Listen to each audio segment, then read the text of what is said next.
Hey, there's no shame in trying things that people ain't never tried before. Alright boys, we have a lot cooking today, but before we dive in, consider. If you enjoy watching and listening to me, then you enjoy a creator who speaks slowly and explains thoroughly. And considering that, maybe you'd prefer somebody who explains thoroughly and speaks slowly in a more pleasant accent and with more focus. Check out my boy Ramble Time's channel. His content is very similar to mine, similar style, similar formats, similar pacing. But he focuses exclusively on gaming and covers a few more subjects per video than I do. He's starting out, he has good content, he has good perspective, and he's consistent. So go check him out. I'll put a card to my favorite video he's made so far, and I'll link him in the description. And to top that all off, his editing far and away outclasses mine. This is just... whew! An indicator of things to come. And speaking of come, today we'll be discussing paraphilia and how it affects our lives and relationships. Specifically, its negative effects, because kinks can range from light and inoffensive to huge and detrimental. But let's start with the basics. What is your job as a human? Reproduction. Your body evolved to reproduce, and your mind developed to facilitate reproduction. That's why most women, even the dominant ones, still love being dominated, and why most men, even the submissive ones, are still touchy about their submission. Different bodies, different minds, different goals. But that is an entire rabbit hole that the first draft of this video focused on, and that was a nightmare. Man, there is so much to cover there, and I just cannot. But in summary, so we don't go on a 15-minute rant about something that is not wholly related, women in their 40s who are single, childless, and working are very depressed. Transgendered people who have undergone surgery or done irreparable damage to their bodies and minds are severely depressed. High suicide rates in both categories. I attribute that primarily to failing or barring reproduction. And while that does leak and play into the second point, we're just gonna leave that there because depressed women and transgendered people are an entire sinkhole and worthy of at least 3 videos, so just gonna leave that alone, focus on kinky boys here. The second bit, something everybody wants, is happiness, or at least satisfaction. Satisfaction in general, but here, specifically, satisfying partners and being satisfied by partners. Reproduction and satisfaction. Niche kinks stand in the way of both of these. Overcoming that feel when no GF is already a great enough challenge, especially when you consider that only 0.5% of women are worth getting to know, much less raising a child with. But then you layer super specific kinks on them. Specific, sometimes contrasting traits with what you want sexually versus what you want normally. It changes from that feel when no GF to that feel when never GF very quickly. When you want to find a wife you agree with who's stimulating, mentally and physically and stable, a woman you can have a family with and raise a child with, but you're sitting there going, I'd kinda prefer it if she had a dick. It gets in the way of what you want. You have 2 goals now, and you cannot satisfy them both. You will never find a woman with a dick. You may find one who's okay with it, but you won't find one who understands it, really understands it. And even if you do, those women, as few as they are invariably unstable, unfit to have a consistent family with, which is what you want. But then, even if you do find a normal woman with whom... Oh man! You did it again! Again! You can raise a family with, you will still be unsatisfied sexually because of those contrasting goals, because of your malfunction, because of your kink. Now that's why I said in the beginning, to varying degrees. Obviously, a guy who's just into feet isn't going to have that big of a problem. But when you get into something weird, keeping that stable relationship with your normal good girl becomes challenging. But you also crave that sexual release, that carnal understanding that you are not getting. You're stuck between a rock and a hard place, always unsatisfied.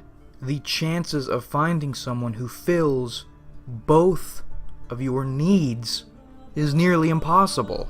And that's why I argue paraphilia is malfunction. It stands in the way of reproduction and satisfaction.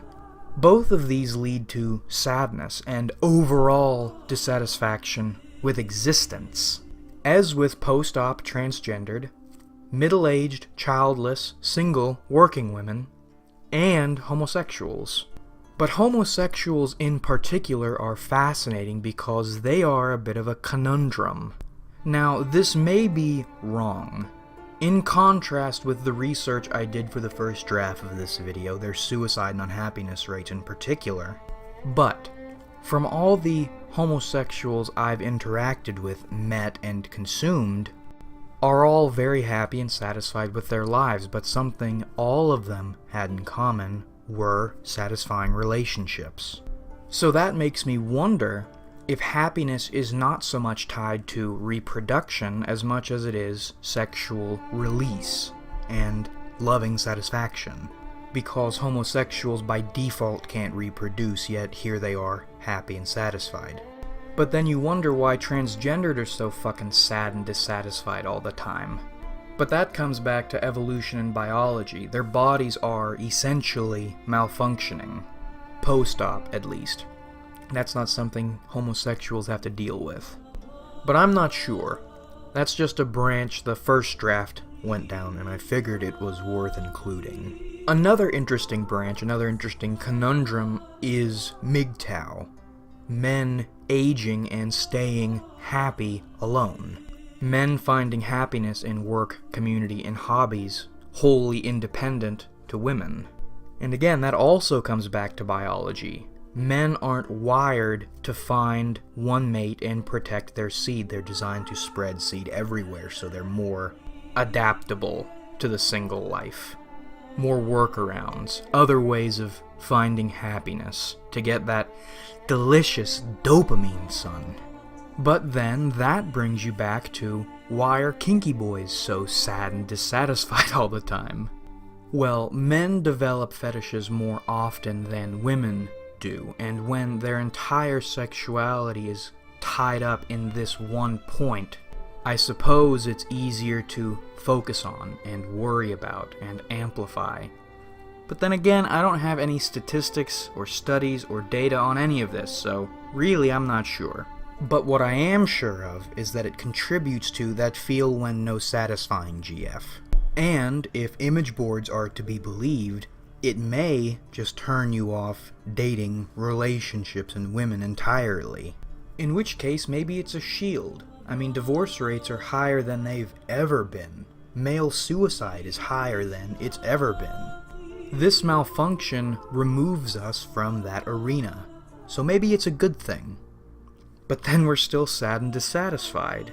So maybe nofap is the answer. I'm not sure. But again, what I do know, if your kink is powerful, it's barring reproduction, and it may be barring your satisfaction.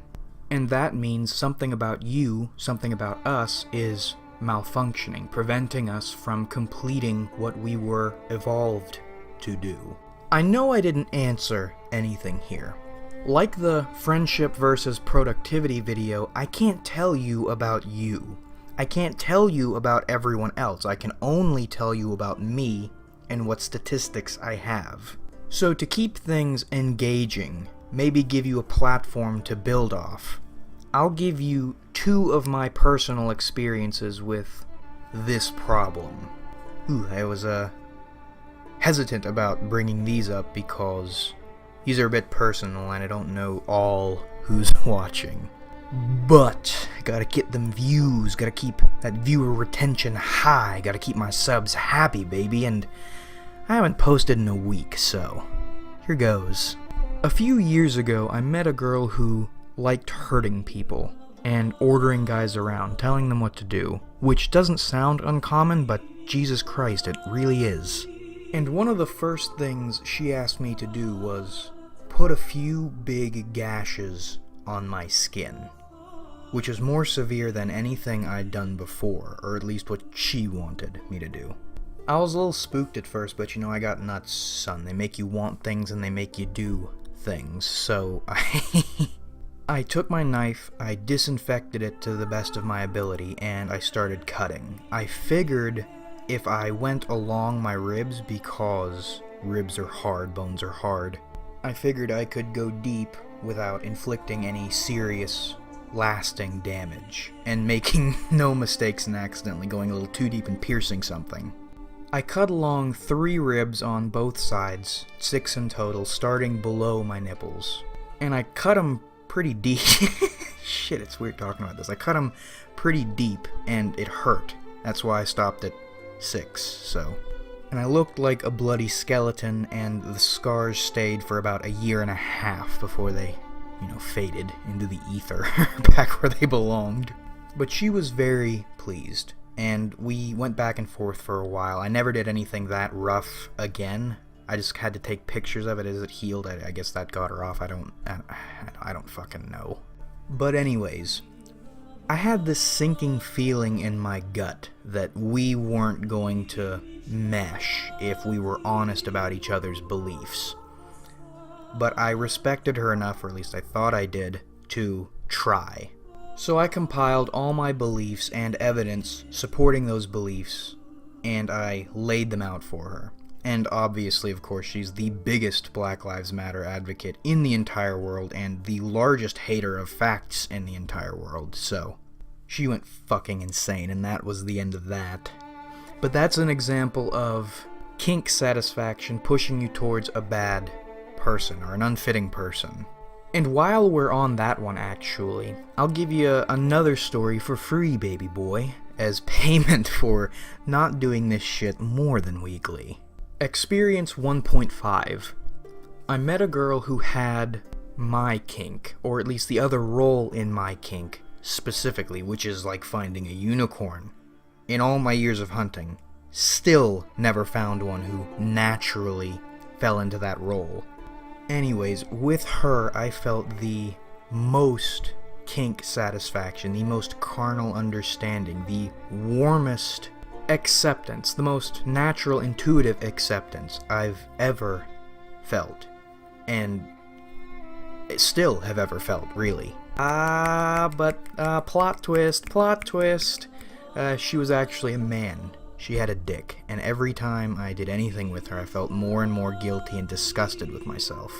And I'm sitting here calling her. Oh, fucking shit. You see? You see? I became more and more disgusted with myself until I tossed him aside. And I still don't know if I made the right decision or not. And that's still weighing on me. But there's experience 1.5 for you. I never would have felt attracted to a man if it hadn't been for my kink, and that is horrible. And now we're moving into experience 2.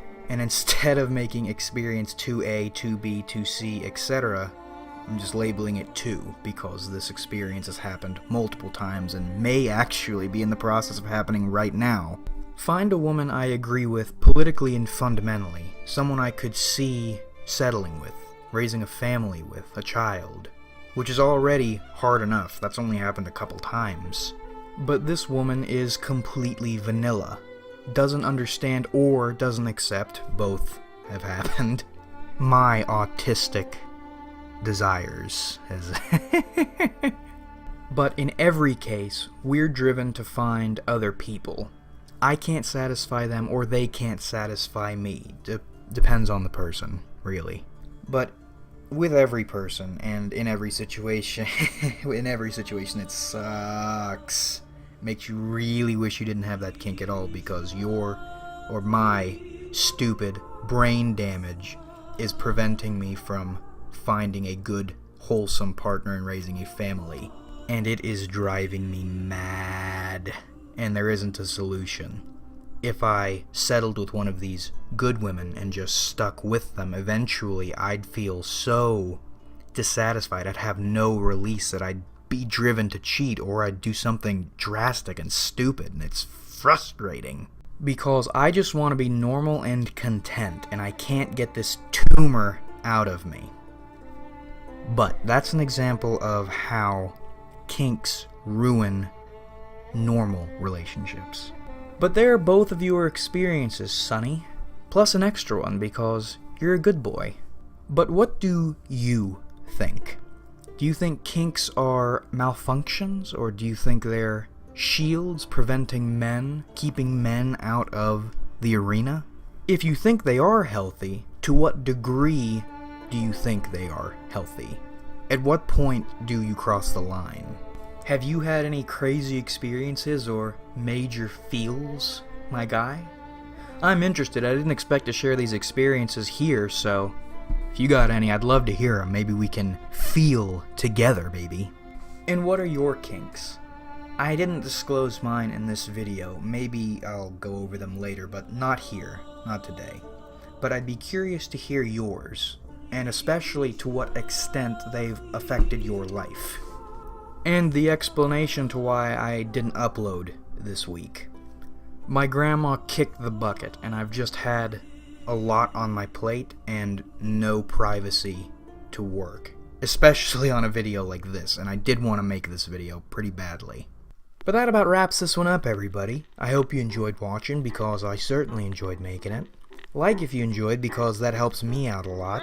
Subscribe if you haven't, because we do this shit more than weekly, except for when my grandma dies. Then we don't upload for a week, screw up the rough draft, have to completely redo everything. And comment your thoughts, because I love hearing from you. And thanks again for watching, everybody, really. We have a lot of fun on this channel. A load of fun on this channel, if you will. That wasn't really funny, I don't know why I laughed. But I look forward to doing this with you guys again in the future.